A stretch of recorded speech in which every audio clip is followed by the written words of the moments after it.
Alright everybody, this is Josh. I'm back for part 3. This will be kind of my final one on this particular subject about, I guess, evidence for superior consciousness, if you will, because it's kind of what this turned into. Originally it was talking about human consciousness and how it evolved through a particular cause and it had an effect, and there must have been a reason for it, and that it doesn't agree with biological evolutionary theory. It's not something that would benefit us when it originally occurred, unless it was working towards something greater in the end, like say spiritual awareness, which is leads to a lot of implications of free will, determinism, and all that. On the other hand, my second video I talked about the way that different animals and colonies, speak, and how there's fields that we don't understand, and how one day when we can measure these fields, as we start to measure them, things like radiation that we denied it, we didn't even understand what it was until it accidentally was discovered, exposed on some film in a desk from a radioactive rock. I mean, things happen. So devices are created. But the ant colony thing, I use that as my metaphor to explain kind of how there must be a blueprint for the ultimate creation of the colony, just like there's a blueprint for our destiny. And that in itself shows me some crazy implications of awareness of the universe. The third and final aspect of this to me would be phi, if you will. The phi ratio, 1.618, I believe. It's located in just about everything. Plants, animals, hands. And many people have seen a lot of different videos and recent stuff on this, but it's been pretty evident for a long time that there's a mathematical sequence to the universe. Not being a mathematician, I can't understand the deepest complexity of this. Mathematicians they learn a different language, and it's a language they can't share with others. But from the math I do understand, the correlations between plants, animals, as well as astral bodies, and planets, all of the way that these shapes and that these figures all kind of follow the same phi ratio, and these certain mathematical sequences is to me in itself a language of the universal mind, and it would be kind of foolish for us to not recognize how important that is. That plants and animals are both following the same pattern. A sprout emerges from a seed, and it follows this phi ratio. As soon as it can, it follows into succession with this. Most plants have it within the petals, the leaves, the acorns, and sunflowers, and everything.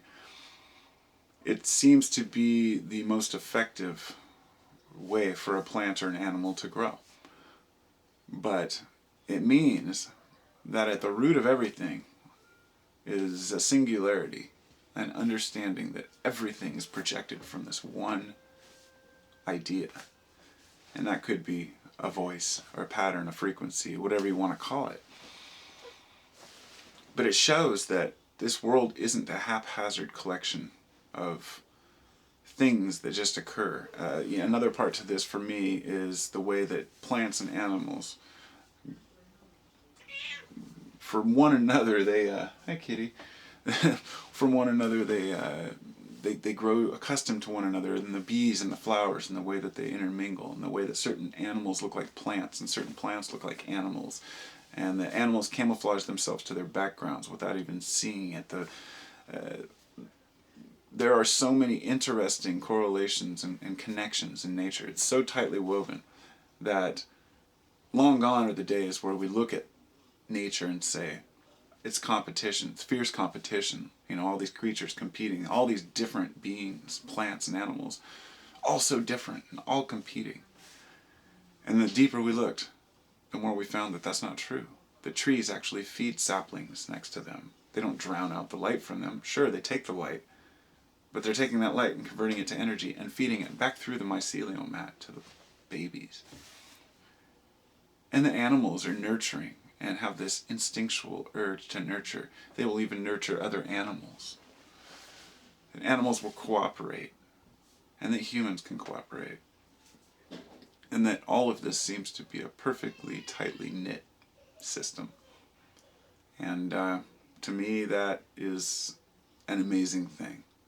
And that mathematical understanding just totally evades me. I don't understand how phi works. I don't understand much of what I learn because I don't understand the science and the math behind it. This is why I like to learn as much as possible. If you're told something and you can't comprehend it because you don't know the basics, the 101, it makes it frustrating to learn. So that's why I seek knowledge, and the more knowledge I seek, the more I believe that the human soul is so much greater than we could even dream of. Perhaps the story I spoke of in the first one about how some people believe that consciousness bonds to atoms themselves. I just don't know. But we're learning, and it's pretty damn amazing.